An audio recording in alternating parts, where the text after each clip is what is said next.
ରିଜଣେ ସାମନ୍ତ ନାହିଁ ନାହିଁ ତ ଜଗବନ୍ଧୁ ପରି ଜଣେ ସାମନ୍ତ ନାହିଁ ନାହିଁ ତ 14 ଭୁବନ ବାରତା ଜାଣନ୍ତି 14 ଭୁବନ ବାରତା ଜାଣନ୍ତି ଚକ୍ରରେ ଛେଦନ୍ତି ଆରତ ନାହିଁ ନାହିଁ ତ ଜଗବନ୍ଧୁ ପରି ଜଣେ ସାମନ୍ତ ନାହିଁ ନାହିଁ ତ। ଜୟ ଜଗନ୍ନାଥ। ୟୁଟ୍ୟୁବ୍ ଚ୍ୟାନେଲ୍ ଓଡ଼ିଆ କବିତା କ୍ରିଏସନକୁ ଆପଣମାନଙ୍କୁ କୈଳାସ ଚନ୍ଦ୍ର ପୃଷ୍ଟି ଅଭିନନ୍ଦନ ଜଣାଉଛି, ଶୁଭେଚ୍ଛା ଜଣାଉଛି, ପ୍ରଣାମ ଜଣାଉଛି।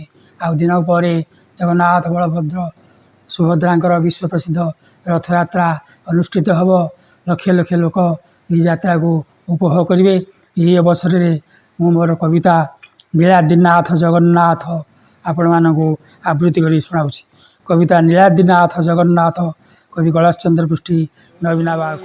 ଜଗନ୍ନାଥ ନୀଳଗିରିପତି ଅଭିନବ ଜଳଧର ଚତୁର୍ଦ୍ଧା ମୂରତି ଜୟ ଜୟ ଜଗନ୍ନାଥ ନୀଳଗିରିପତି ଅଭିନବ ଜଳଧର ଚତୁର୍ଦ୍ଧା ମୂରତି ଭାଇ ଓ ଭଉଣୀ ପୁଣି ସଙ୍ଗେ ସୁଦର୍ଶନ ଚତୁର୍ଦ୍ଧା ମୂରତି ପ୍ରଭୁ ସ୍ୱୟଂ ଭଗବାନରେ ପତିତ ଜନକୁ ପାପୁ ଉଦ୍ଧାରିବା ପାଇଁ ତାଙ୍କ ରଥ ଯାତ୍ରାରଥ ହଠାତ୍ ନାହିଁ ରେ ବଡ଼ ଭାଇ ଯେଣୁ ତାଙ୍କ ସଙ୍ଗରେ ଯାଆନ୍ତି ତେଣୁ ଭାରି ଲକ୍ଷ୍ମୀଙ୍କୁ ଘରେ ଛାଡ଼ିଥାନ୍ତି ହେ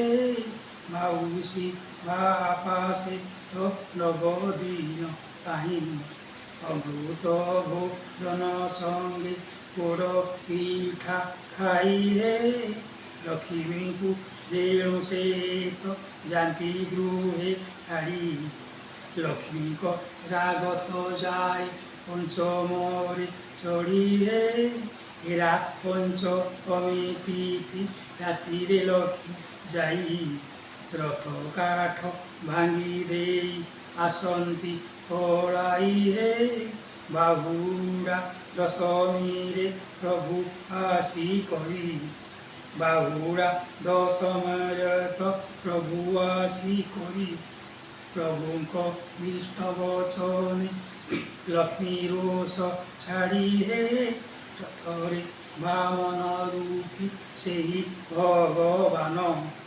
ଦର୍ଶନରେ ପାପ ତାପ ହୁଅଇ ମୋଚନ ହେ ଜୀବନରେ ରହିଅଛ ଯେତେ ସବୁ ଭାଇ ଜଗନ୍ନାଥଙ୍କୁ ତ ଦେଖ ନୟନ ପୁରାଇ ହେ ତାଙ୍କରି ନାମ ଭଜି ଭଜି ଯାଉ ଜୀବନ ଅବତାରୀ ପୁରୁଷ ସେ ସ୍ୱୟଂ ଭଗବାନ ହେ ସଦା ସୟନେ ସପନ ଅବା ଜାଗରଣେ କୈଳାସ ଗତି ଥାଏ ସେ ଚନ୍ଦା ଚରଣେ ହେ ସଦା ସୟନେ ସପନେ ଅବା ଜାଗରଣେ କୈଳାସ ଗତି ଥାଏ ସେ ଚନ୍ଦା ଚରଣେ ହେ।